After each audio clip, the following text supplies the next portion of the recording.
Merci à tout le monde là, de passer votre heure de dîner avec nous. Je vous souhaite la bienvenue pour ce webinaire en collaboration avec le Conseil de gestion de l'assurance parentale. Donc, aujourd'hui, le thème, c'est vraiment le RQAP et les avantages des mesures phares pour les employés. Je me présente Karine Gilles-Blaquière. Je suis conseillère OSSO chez Concilivie. Et aujourd'hui, je vais être accompagnée de Marie-Josée Dutil, actuaire, et de Safar Agued, chargée de recherche et d'évaluation de programmes, tous les deux au Conseil de gestion de l'assurance parentale. Aujourd'hui, comme ordre du jour, je vais commencer par vous présenter, vous parler du Réseau pour un Québec famille et de son initiative Concilvie. Par la suite, je vais laisser la parole à Marie Gendron, présidente directrice générale du CGAP, pour le mot d'introduction. Marie-Josée et Safa continueront à vous expliquer les avantages des mesures phares et je terminerai par vous proposer quelques bonnes idées de pratique pour préparer votre congé parental. Une période de questions est prévue à la toute fin. Donc, pour commencer, en fait, le Réseau pour un Québec famille, c'est un organisme sans but lucratif regroupant des organismes nationaux soucieux de la situation des familles québécoises et provenant des secteurs communautaires, municipaux, d'éducation et santé, services sociaux. Notre mission consiste à favoriser et à contribuer à l'implantation d'innovations, d'actions et de politiques collectives ou organismes pour promouvoir le bien-être et la qualité des familles en collaboration avec nos membres et nos partenaires. Le Réseau pour un Québec famille, porte l'initiative du Saut Concilvie depuis 2019 à la suite du sommet de la famille. La conciliation famille-travail est ressortie comme un enjeu majeur. Donc, on a créé le Saut qui vient en fait certifier les employeurs qui ont des mesures, qui ont en fait formalisé ou mis en place des mesures en lien avec la conciliation famille-travail. Le Réseau pour un Québec famille, c'est aussi l'organisme qui est derrière la Semaine québécoise des familles qui a lieu au mois de mai. Cette année, on va célébrer notre 30e édition. Pour situer nos 4 actions au réseau, on déploie l'ensemble de nos activités en 4 stratégies. On fait de la génération et le transfert de connaissances à travers nos différents sondages auprès des employés et des employeurs. On soutient au changement et aux pratiques, par exemple avec le Saut Concilvie. On a accompagné plus de 220 organismes, organisations, je veux dire, et aussi au travers de nos formations, des webinaires comme aujourd'hui et de notre infolettre. On fait aussi de la mobilisation et des partenariats. On travaille sur différents comités de travail nationaux. On prône beaucoup le partenariat avec nos membres et avec les acteurs de l'écosystème famille. Et pour porter nos recommandations qui émanent de nos travaux, on fait du plaidoyer et de l'avis conseil. Donc, je vais laisser la parole à Marie. Je vais stopper de mon côté le partage d'écran. Je vais vous laisser la parole. Marie. Oui, bonjour. Je serai brève parce que je pense que ce qui vous intéresse, c'est vraiment de voir quelles sont les mesures qui s'adressent à vous, plus particulièrement à travers le régime québécois d'assurance parentale. Vous êtes soit déjà mère, père, vous êtes déjà peut-être dans un projet, vous vous posez des questions sur quelle sera l'incidence de votre congé de maternité, paternité, parentale sur votre situation financière. Donc, c'est pour ça qu'on vous a mis en vedette Marie-Josée, qui est une actuaire, et Safa, qui sont responsables réciproquement de l'actuariat et de la recherche. Le régime québécois d'assurance parentale, vous le savez, existe, ça fera 20 ans en 2026. Et depuis qu'il existe, Safa et Marie-Josée vont vous montrer les grands gains qu'on a pu faire par individu, évidemment, parce que les femmes ou les parents qui ont eu des enfants avant 2006 n'avaient pas accès au régime et le changement est assez marquant par rapport à à quoi ça donne accès.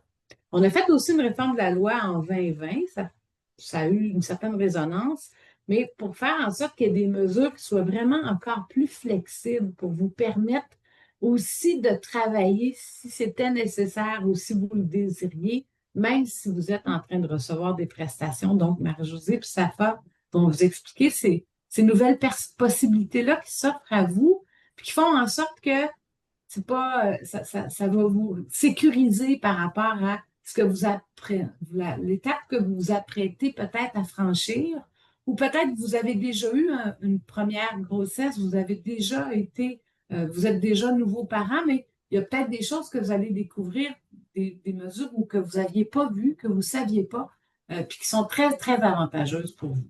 Alors, écoutez, pour nous, c'est toujours important, puis on est des partenaires avec le Réseau pour un Québec Famille. Le saut concilie vie, c'est très important parce qu'effectivement, on est au cœur des politiques publiques qui s'offrent aux parents pour favoriser la conciliation famille-travail. Safa Marie-Josée vont vous expliquer les mesures en place et vous allez voir que c'est une belle façon aussi de jongler avec cette nouvelle réalité-là dans laquelle vous avancez.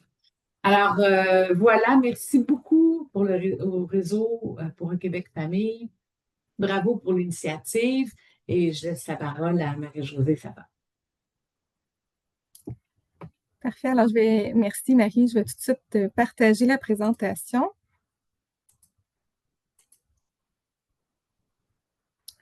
Alors, normalement, ça devrait bien fonctionner. Oui. Attendez juste une petite seconde. Bon. Merci beaucoup. Mais ça nous fait plaisir à Safa et moi d'être avec vous aujourd'hui pour vous parler du RQAP et de ses mesures phares. Là, évidemment, avec l'affichage d'écran, tout ça, je ne vous verrai pas super bien. Alors, n'hésitez vraiment pas à m'arrêter s'il y a quoi que ce soit. Je vais tout de suite me rendre à la première partie, qui est juste ici. Donc, on va vous parler des mesures phares du RQAP, évidemment.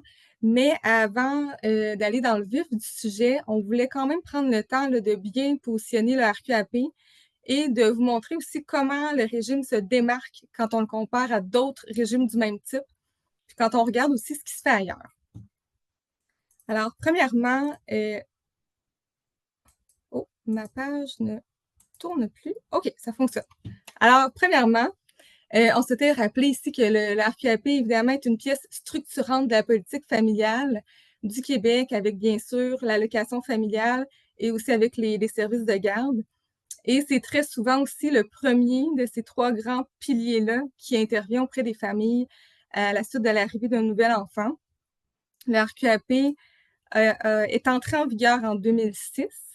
Et avant 2006, c'était le régime d'assurance-emploi qui versait des prestations aux parents québécois. Et c'est d'ailleurs toujours le régime d'assurance-emploi qui continue de verser des prestations aux autres parents canadiens parce que le Québec est encore aujourd'hui la seule et unique province à avoir mis sur pied son propre régime d'assurance parentale, régime qui se distingue vraiment à plusieurs niveaux, sur plusieurs aspects.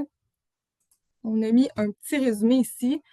En fait, le RQAP est plus accessible et plus généreux que ce qui est offert dans le reste du Canada. Plus accessible parce que ça prend un revenu assurable d'aussi peu que 2 000 $ annuellement pour pouvoir y être admissible. Plus généreux pour plusieurs raisons. On a d'abord au Québec des taux de remplacement de revenus qui varient entre 55 % et 75 %, alors que dans le reste du Canada, ça varie plutôt entre 33 % et 55 %. On a aussi une bonification pour les parents à plus faible revenu qui est beaucoup plus généreuse que ce qui est offert dans le reste du Canada. Et finalement, on a différentes mesures aussi qui favorisent la présence des pères au régime. On a, comme vous le savez, déjà la prestation de paternité qui, dès 2006, a certainement contribué au succès du régime et qui a aussi fait en sorte que le congé de paternité est devenu un peu comme une norme sociale au Québec. Mais on a aussi, depuis quelques années, une nouvelle mesure qui encourage le partage des prestations parentales entre les parents. Donc ça, on y reviendra, ça va faire partie aussi de la présentation. Alors, tout ça a porté fruit. Et c'est drôle, j'ai de la difficulté à changer mes pages. Là, je pense que vous voyez la même page qui est bloquée. Oui, exactement. Je ne sais pas pourquoi mon ordinateur est gelé. Si je sais comme ça. OK, ça fonctionne. Bon, désolée. Alors, ça porte fruit parce qu'on se démarque vraiment à plusieurs niveaux. Ce que vous voyez à l'écran, c'est le taux de participation des pères québécois aux congés parentaux. Là, je vais utiliser mon petit pointeur.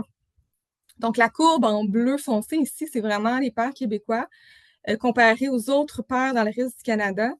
Puis on peut voir que déjà là, en 2005, dans l'année qui précédait la mise en place du régime, les pères québécois étaient déjà un peu plus enclins à prendre des congés parentaux.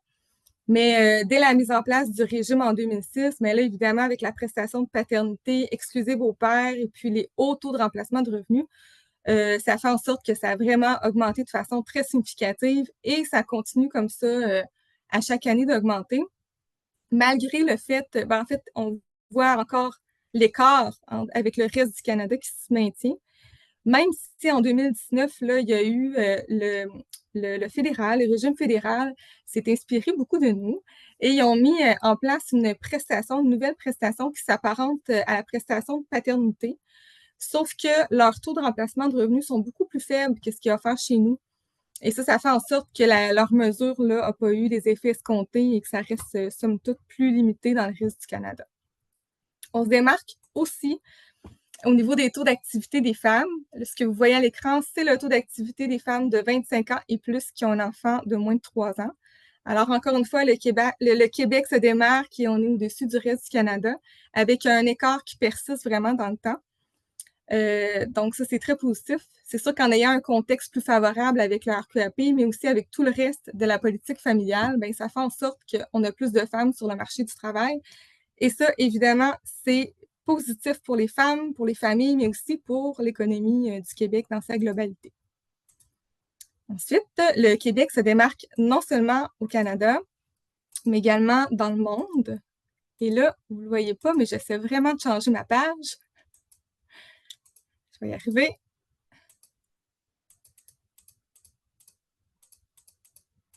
C'est la première fois que ça me fait ça. Bon, en tout cas, je vais quand même commencer tout en appuyant sur le bouton. Ça va finir par changer. En fait, je voulais vous dire, c'est ça que le Québec se démarque aussi dans le monde.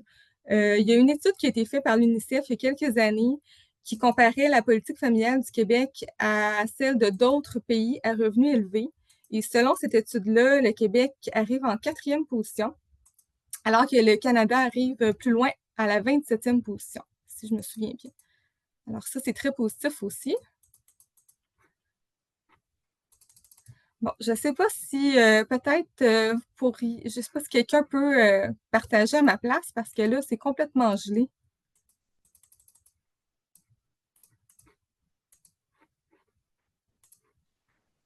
J'ai également de la difficulté avec Zoom. Je ne sais pas si Karine peut partager de...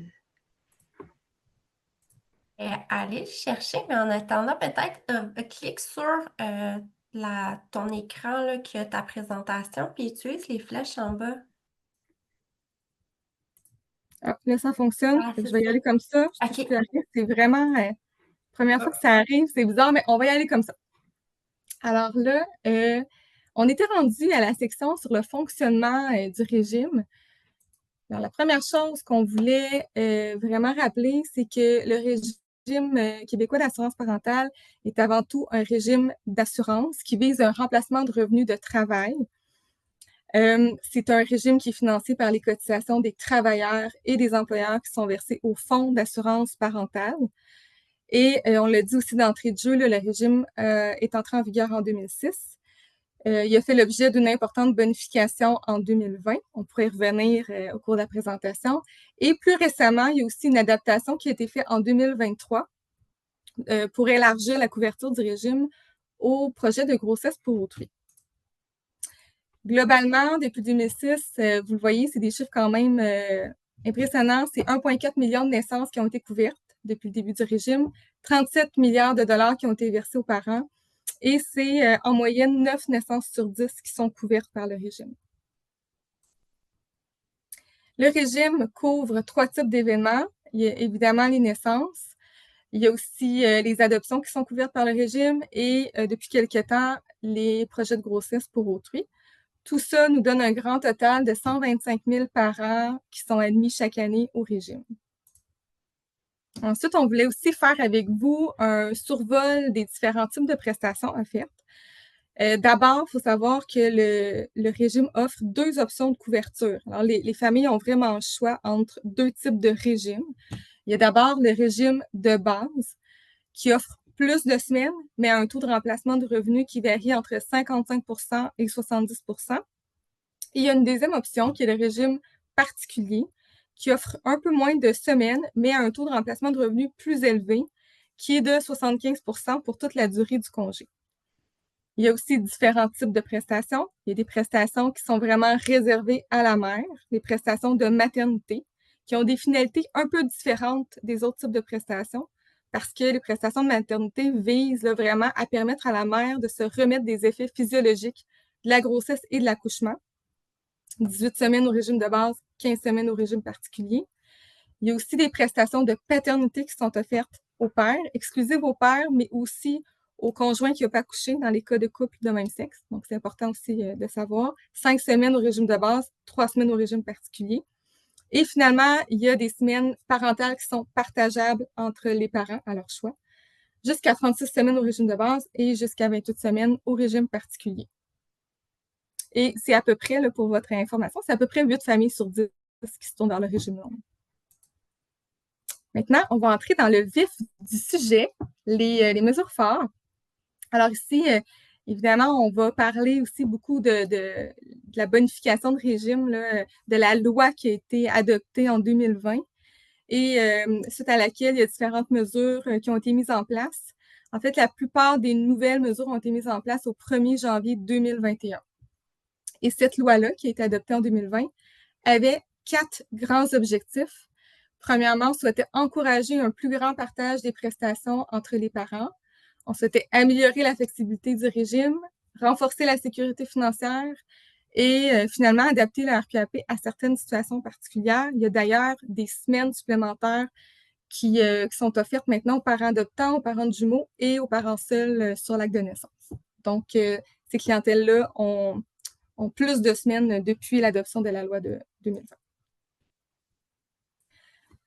Alors, pour les besoins de la présentation aujourd'hui, on va vraiment se concentrer sur ces 4 grandes mesures que vous voyez à l'écran. Donc, c'est les mesures qui touchent le plus grand nombre de parents.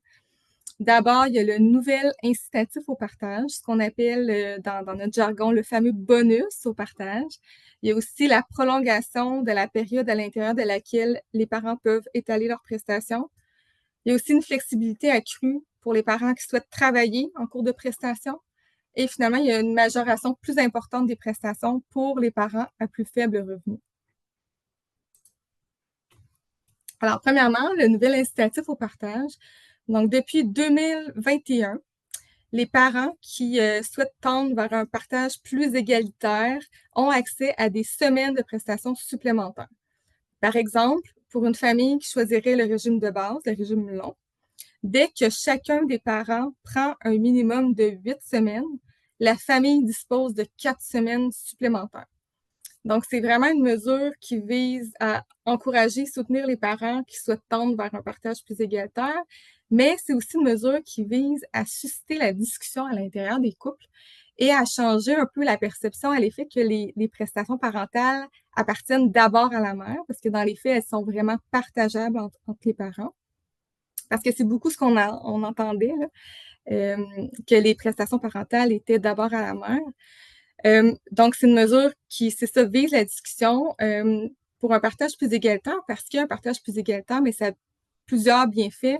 On sait, la recherche démontre aussi que plus les pères vont s'impliquer tôt dès la naissance, bien, plus cette implication-là risque de perdurer à travers le temps.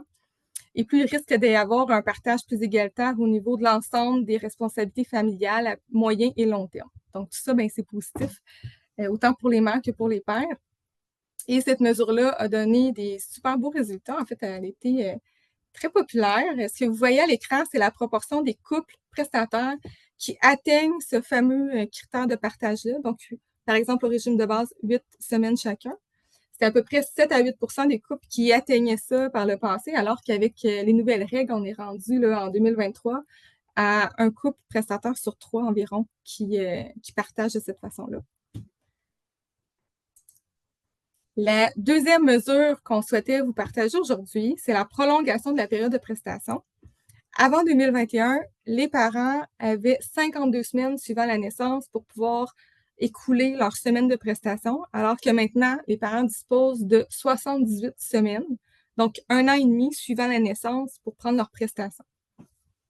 Donc, c'est vraiment une flexibilité accrue pour les familles. Ça leur offre vraiment de la flexibilité pour prendre leur congé au moment qui est le plus opportun pour eux. C'est une mesure aussi qui facilite le fractionnement du congé. Par contre, c'est vraiment important de le dire, pour fractionner son congé, ça prend vraiment l'accord de l'employeur. Donc, par exemple, pour un parent qui souhaiterait prendre quelques semaines de prestations, revenir au travail et par la suite reprendre des semaines de prestations, c'est important là, de prendre entente avec l'employeur auparavant. C'est donc une mesure qui ne peut être bénéfique pour toutes les parties. Et puis, c'est environ une famille sur 5 qui utilise la période supplémentaire de 6 mois qui est offerte selon les données les plus récentes. Maintenant, les revenus de travail en cours de prestation. Ça, c'est important là, de le mentionner parce que, en fait, je ne sais pas à quel point c'est très connu, mais vraiment, les parents peuvent, s'ils le souhaitent, conserver une participation partielle au marché du travail en cours de prestation. Et ça, c'est même possible depuis le tout début, depuis 2006. Mais les règles ont été modifiées. C'est encore de plus en plus avantageux là, depuis 2020 de le faire parce que les règles ont été bonifiées. Puis les règles font en sorte que les parents peuvent combler maintenant l'écart entre leur montant de prestation et leur revenu hebdomadaire assurable avec des revenus de travail s'ils le souhaitent. Là, on a mis un exemple que je vais passer avec vous parce que ça va être plus simple à expliquer avec un exemple concret. Ici, si on prend une mère qui aurait un revenu de 1 000 $ par semaine et qui se tournerait vers le régime de base, le régime long, cette mère-là, normalement, recevrait un montant de prestation de 700 $ par semaine durant la première partie de son congé et de 550 $ par la suite. Alors là, cette mère-là pourrait, si elle le souhaite, gagner des revenus de travail d'un montant allant jusqu'à 300 $ durant la première partie de son congé et même allant jusqu'à 450 $ durant la deuxième partie de son congé, sans même que sa prestation ne soit affectée. Donc, c'est une mesure qui peut être particulièrement intéressante là, pour les parents qui souhaitent faire un retour progressif au travail vers la fin du congé. Donc, c'est intéressant de savoir que c'est possible. Et juste une petite parenthèse là, rapidement, pour ceux qui ont des revenus plus élevés, c'est important aussi de garder en tête que le revenu assurable hebdomadaire que vous voyez, là, je ne sais pas si vous voyez ma souris, là, mais le revenu là, de 1 000 $ qui est ici. Donc, ça, c'est un revenu qui est quand même limité au revenu maximal assurable, qui, en passant, tourne autour de 100 000 $ par année actuellement. Là. Fait qu'il faut juste garder ça en tête là, pour ceux qui ont des plus hauts revenus. Donc, c'est une mesure qui vise avant tout à favoriser la sécurité financière des parents et ça fonctionne. Ce que vous voyez à l'écran, c'est la proportion des parents qui ont des revenus de travail et qui conservent leur plein montant de prestations et ça a plus que doublé avec les nouvelles règles. Une autre mesure qui vise à favoriser la sécurité financière des parents, c'est la mesure de majoration des prestations. Je n'irai pas là, dans le fin détail du calcul, mais ce qui est important de retenir ici, c'est vraiment que si votre revenu hebdomadaire assurable est inférieur au revenu d'une semaine normale de travail au salaire minimum, vous pourriez être admissible à une majoration de vos prestations et le montant supplémentaire qui pourrait vous être versé va jusqu'à 123 $ par semaine. Donc, ça pourrait aller jusque-là. Donc, c'est important quand même de savoir ça, mais lorsque vous faites votre demande, tout est calculé automatiquement. Là, donc, il n'y a pas d'action supplémentaire à faire, mais c'est une belle mesure qui donne des beaux effets positifs. On le voit dans nos données, en fait, la proportion de parents qui bénéficient de cette mesure-là, qui bénéficient d'une prestation majorée, a plus que doublé avec les nouvelles règles. Et même au niveau des montants versés, ça a augmenté de 30 %. Le montant moyen versé par parent a augmenté de 30 %. Donc, c'est aussi des bonnes nouvelles à ce niveau-là. Maintenant, la dernière statistique qu'on va voir ensemble avant que je laisse la parole à Safa, c'est au niveau de la durée moyenne prise par les mères et par les pères. Ça, c'est un peu comme le résultat global de l'ensemble des mesures qui ont été mises en place en 2020 et 2021. Fait qu'on sait, les mesures visaient à favoriser une sécurité financière chez les parents, mais ça visait aussi à favoriser la présence du père. Puis ce qu'on voit dans nos données, c'est que la durée moyenne prise par les pères a augmenté de 9 à presque 11 semaines. Donc, c'est pas rien, ça, c'est sur l'ensemble de nos pères qui viennent au régime. C'est très positif et ça a augmenté sans pour autant affecter la durée chez les mères. Fait que c'est des bonnes nouvelles pour nous, tout ça. Fait je laisse la parole à Safa pour la suite de la présentation. Merci Marie-Jo. Donc, au-delà de documenter et suivre l'évolution en termes de recours et d'utilisation des mesures, le conseil de gestion a réalisé une série de sondages depuis la mise en œuvre de la loi afin de notamment documenter certains éléments qu'on ne retrouve pas dans les données administratives, comme par exemple la perception des parents sur certains aspects en lien avec le régime. Parmi les questions abordées et le niveau de satisfaction des prestataires envers le RQAP. Puis selon les données les plus récentes, on note que 70% des prestataires se disent satisfaits du régime. Et pour le bout, insatisfaits, on note 17% d'insatisfaits. Puis à cet égard, le conseil de gestion a entamé des travaux d'analyse supplémentaires afin de mieux comprendre les motifs de leur insatisfaction. Si on passe à l'autre diapo, donc parmi les prestataires ayant déclaré avoir travaillé pendant qu'ils percevaient des prestations, leur satisfaction concernant la marge de manœuvre pour gagner de revenus au travail pendant leur congé parental a augmenté après les changements apportés à cette mesure. Donc la proportion des personnes satisfaites est passée de 39% avant la réforme à 47% après. En lien avec le bonus, donc on a également posé une question pour évaluer dans quelle mesure le bonus de partage, soit les semaines additionnelles accordées aux parents qui se partagent plus équitablement les prestations, donc à quel point cette mesure a influencé la décision du père à prendre des semaines. Puis 75% des répondants ont déclaré que cette mesure a influencé le nombre de semaines de prestations prises par le papa. Donc, d'où on voit bien que les mesures donc qui fonctionnent, puis ça incite les papas à s'investir davantage dans la sphère familiale. Mais au-delà des comportements des parents au régime et comment c'est affecté par les différentes mesures, il y a plusieurs études de recherche qui se sont intéressées à étudier l'impact du régime sur la situation des parents, particulièrement les mamans, sur le marché du travail. Puis cette étude qu'on partage ici, donc elle essaie de voir si un congé de parental réservé au papa, c'est-à-dire qu'il ne peut pas transférer à la maman, atténue les pénalités liées à la maternité auxquelles les femmes font face sur le marché du travail. Donc, pour ce faire, il exploite l'introduction du congé de paternité exclusif au papa instauré par le RQAP en 2006 pour voir si ce congé a permis d'atténuer cette situation. Donc, l'hypothèse, c'est que un congé réservé au papa pourrait réduire la spécialisation au sein du couple et leur et ce qui permettra aux mamans de consacrer davantage de temps et d'énergie au travail rémunéré. Puis, donc c'est ça, donc il utilise l'introduction de congé de paternité au Québec comme une expérience naturelle pour voir l'impact sur divers indicateurs de carrière des mamans. Et les résultats indiquent que les mères québécoises touchées par la réforme, affectées par le RQAP, étaient plus susceptibles de participer au marché du travail et de travailler à temps plein, et moins susceptibles de travailler à temps partiel et d'être au chômage par rapport à ce qu'elle aurait été en l'absence du RQAP.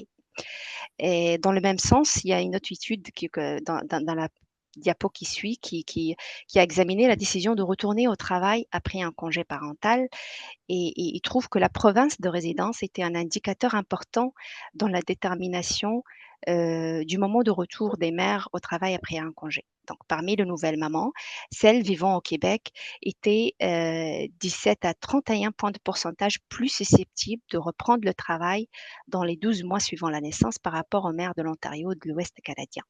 Puis ces résultats, ça suggère que le système de services de garde à faible coût et le congé de paternité exclusif réservé au papa au Québec peuvent être liés à une probabilité accrue de retourner au travail dans un délai de 12 mois par rapport à un retour plus tardif. Et dans le même sens d'idée, mais il y a pour finir, donc je vais vous présenter une autre étude qui se concentre aussi sur l'effet des congés sur la situation des mères, mais s'intéresse aussi à l'effet sur les revenus de papa. Donc, elle examine l'effet de la mise en place du congé de paternité hors QAP sur et les revenus des mamans et les revenus des papas. Puis elle montre que l'utilisation accrue des prestations par les pères a eu des effets positifs à long terme sur les revenus des deux parents. Puis ça fournit la première preuve que l'implication des papas au congé parental augmente le revenu à long terme, mais aussi a un effet indirect sur les revenus des mamans. Ils ont aussi investigué l'effet sur les femmes à faible revenu qui n'étaient pas éligibles aux congés parentaux avant le RQAP, mais que le sont devenus après la mise en place du régime. Et ça s'est avéré que le RQAP a augmenté leur probabilité d'emploi plusieurs années après la naissance de leur premier enfant. Donc, l'idée centrale, c'est que en favorisant un petit peu l'implication des pères en congé à travers le congé exclusif, ça favorise une répartition plus équilibrée des tâches familiales. Et donc, ce qui pousse la maman à s'investir davantage sur le marché du travail. Et un autre mécanisme, c'est ça change les perceptions des employeurs. Donc, certains employeurs peuvent discriminer les mères sur le marché du travail en pensant moins impliquées dans le travail ou plus enclines à s'absenter du fait de leur responsabilité familiale. Donc, lorsque les deux parents prennent un congé, ça change les attentes des employeurs. Donc, le fait de s'absenter pour un congé n'est plus perçu comme un comportement, on va dire, féminin. Ils vont les employeurs vont cesser d'associer automatiquement maternité avec moindre engagement professionnel. Puis, et le fait que des pères autour aussi prennent aussi un congé renforce ce changement de perception. Donc, l'utilisation des prestations par les collègues masculins est aussi connue dans la recherche comme un facteur important pour l'usage des prestations parentales par les nouveaux papas, tant au Québec qu'ailleurs dans le monde. Donc, en combinant ces deux effets, un partage plus équitable des responsabilités familiales et une évolution des normes du marché du travail, donc les congés réservés aux papas, ça finit par améliorer les perspectives professionnelles des mères à long terme, mais aussi des papas. Donc, c'est pas pénalisant pour les pères aussi de prendre des congés parentaux. Euh, donc ça résume un petit peu les constats qu'on voulait partager venant de la recherche à cet égard. Mais en résumé, les études s'accordent à montrer que le RQAP a renforcé la participation des mamans au marché du travail et a amélioré leur perspective d'emploi et de revenus, notamment pour les mamans à plus faible revenu. Du côté des pères, ça n'a pas eu d'effet pénalisant, le fait qu'ils soient plus impliqués dans les congés parentaux. Au contraire, ça contribue indirectement à des meilleurs résultats professionnels pour les mères. Et cette loi, avec ses différentes mesures, a permis d'offrir plus de souplesse, plus de flexibilité aux parents dans la planification familiale et professionnelle. Il a aussi élargi le soutien offert aux familles les plus vulnérables à travers la mesure de la majoration que Marie-Jo vous a parlait tantôt. Puis, on note un taux de satisfaction élevé auprès des prestataires, mais aussi les employeurs ont manifesté une adhésion élevée envers le régime et les nouvelles et ces mesures phares. Puis, ils trouvent qu'elles sont bien adaptées au marché de travail, puis qui sont d'une forte utilité. Donc, et puis cette loi s'inscrit dans la continuité des efforts du conseil de gestion pour intégrer les réalités parentales dans ses pratiques, puis demeurer à l'affût des transformations de la société et du marché du travail. Donc, ça fait le tour des différents éléments que je voulais partager avec vous. Puis, voilà. Je ne sais pas si je laisse la parole à Karine. Merci, Safa. Merci, Marie-Josée. Je vois que vous avez plusieurs outils intéressants. À la fin de la présentation, on va envoyer un courriel, donc on pourra ajouter là, ces ressources-là directement dans le courriel qu'on fera parvenir aux participants. Merveilleux. Je vais partager mon écran. J'annonce ça. Super.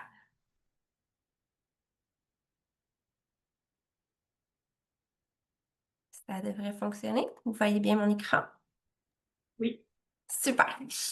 Donc, pour continuer, en fait, un congé parental, ça se planifie. Donc, idéalement, c'est sûr qu'il faut s'informer. Oui, d'une part, des obligations légales de votre employeur, mais aussi des mesures qui sont en place chez votre employeur, que ce soit des mesures d'aménagement du temps et du lieu de travail. Est-ce que je peux aménager mon horaire en fonction de mes nouvelles responsabilités familiales? Est-ce que durant la grossesse, par exemple, est-ce que je peux faire un peu plus de télétravail pour limiter mes déplacements au travail? Est-ce qu'il y a du soutien aussi qui est offert pour moi là, en tant qu'employé, offert par l'employeur? Est-ce qu'il y a des congés spéciaux aussi? Donc, vraiment de se tenir informé des mesures qui sont en place et de tous les soutiens offerts aussi chez votre employeur. Par la suite, c'est d'ouvrir le dialogue, oui, avec votre partenaire, mais aussi avec votre employeur le plus rapidement possible pour vraiment bien planifier la suite des choses, autant le départ que le congé en soi, que le retour aussi. Donc, au niveau de la planification du départ vers le congé parental, c'est évident qu'il faut planifier les projets sur lesquels on travaille, la façon qu'on va faire le transfert de connaissances, le transfert de connaissances, mais le transfert des projets aussi, mais de déterminer aussi c'est quoi le type de congé. Donc, maintenant, avec les nouvelles mesures fortes, c'est intéressant aussi de pouvoir avoir un congé parental qui est un peu plus à notre image, si je peux dire, un peu selon ce qu'on souhaite comme vie.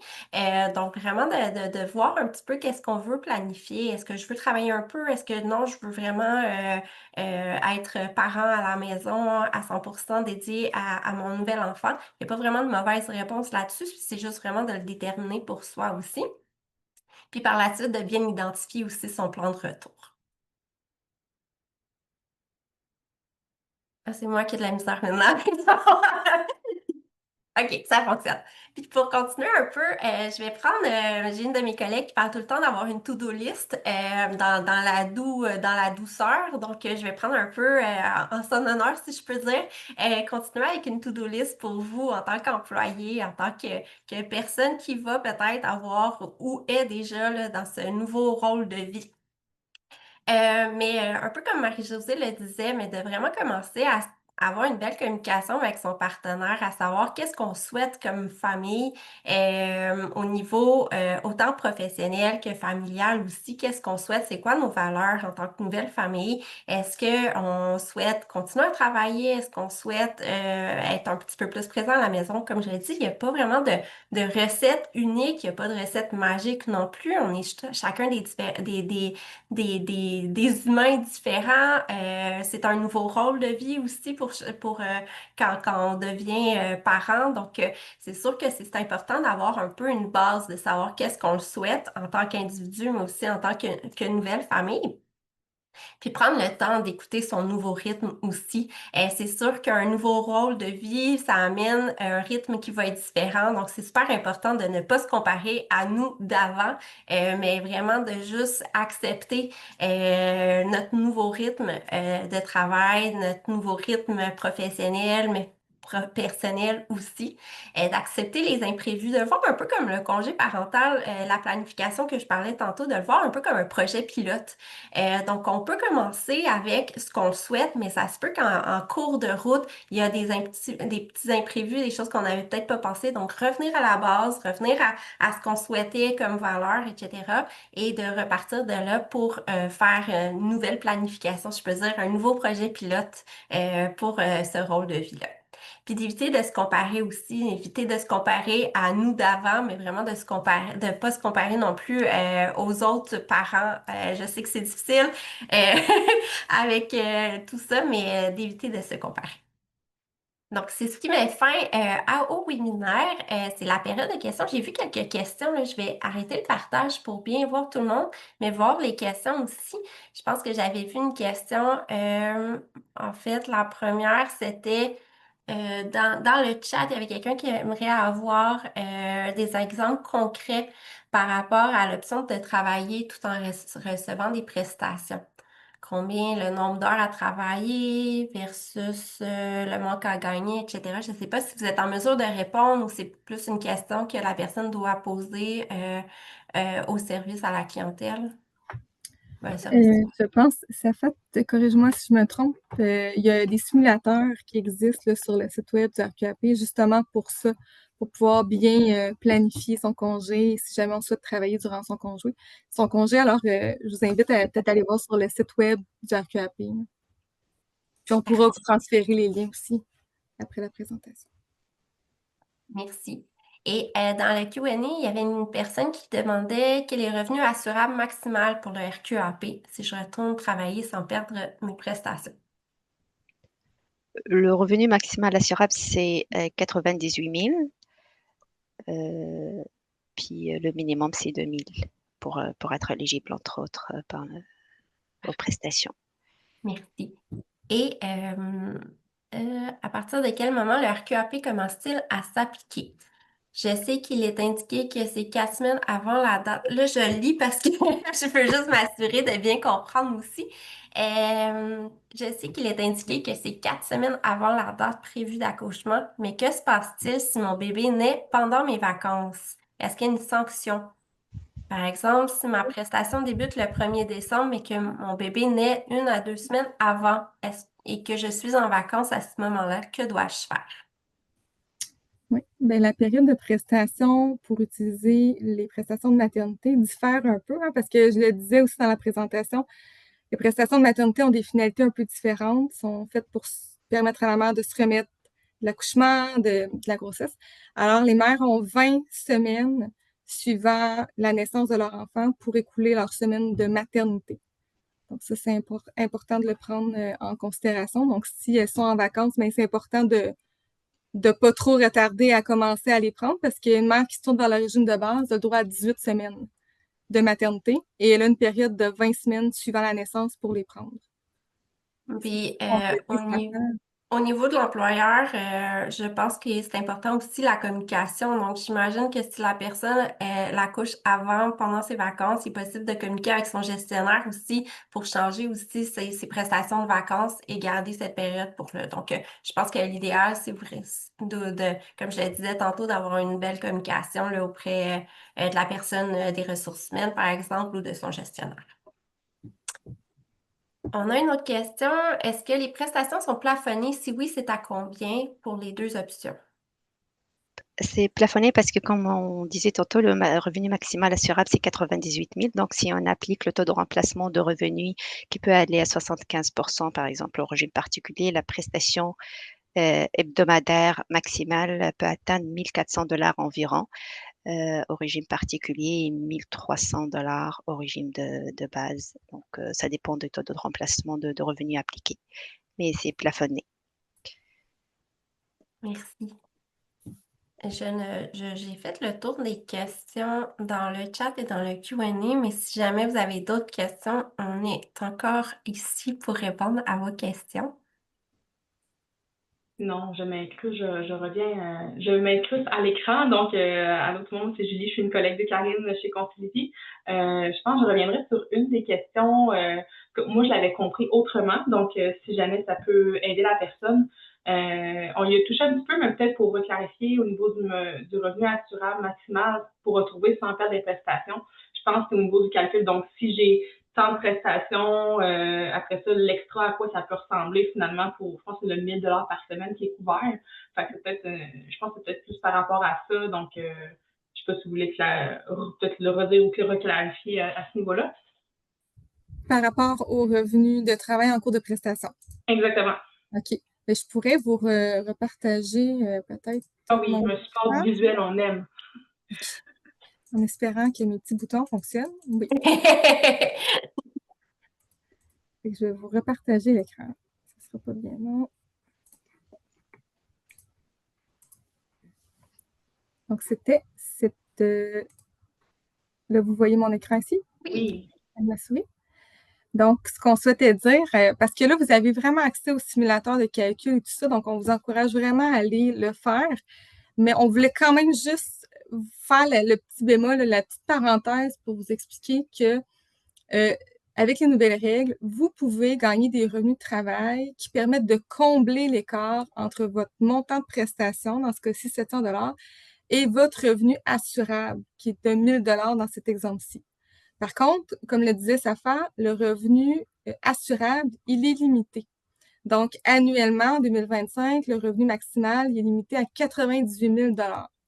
Alors, par semaine, ça donne 1885 de mémoire, il faudrait vérifier.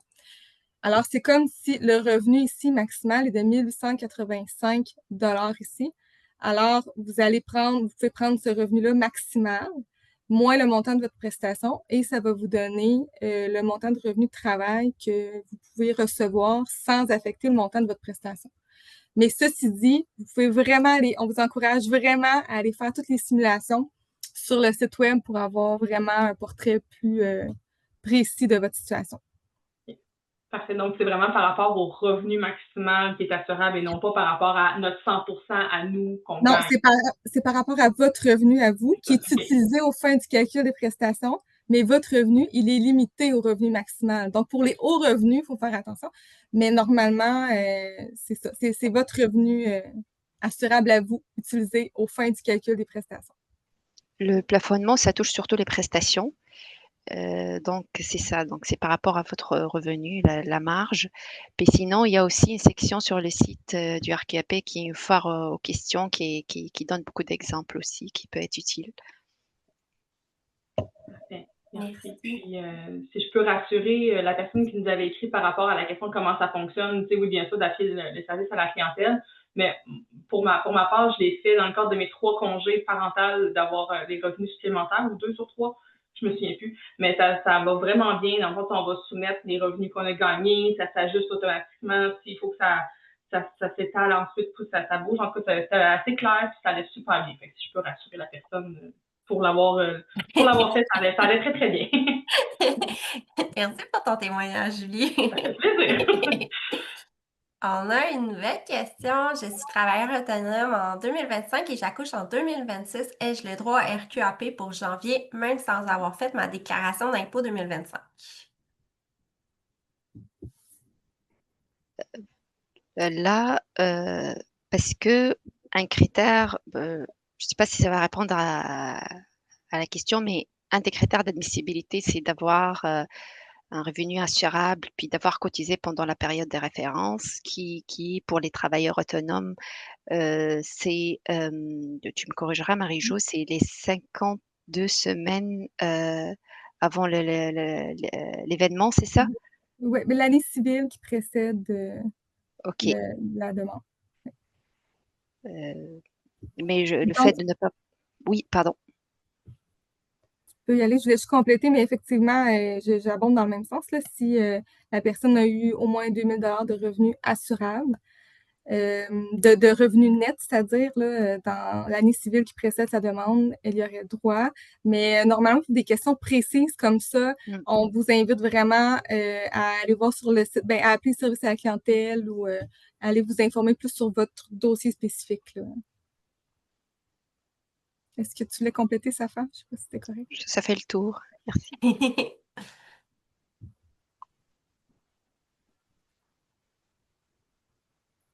Il n'y a pas d'autres questions, donc à moins que quelqu'un se rajoute. Mais c'est sûr que dans l'après-midi, je nommerai pas une heure en particulier, mais Julie va vous envoyer un courriel à tous les participants et participantes avec certains liens, autant au niveau du CGAP que pour Concilvie aussi.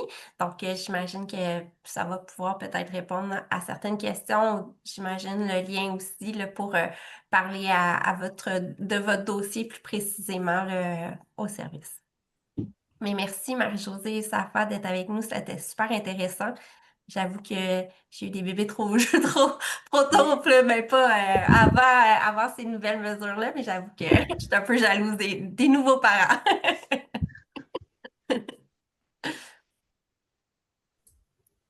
Merci à vous, puis merci Karine, puis pour nous avoir donné l'opportunité d'intervenir. Merci beaucoup. Merci, au revoir.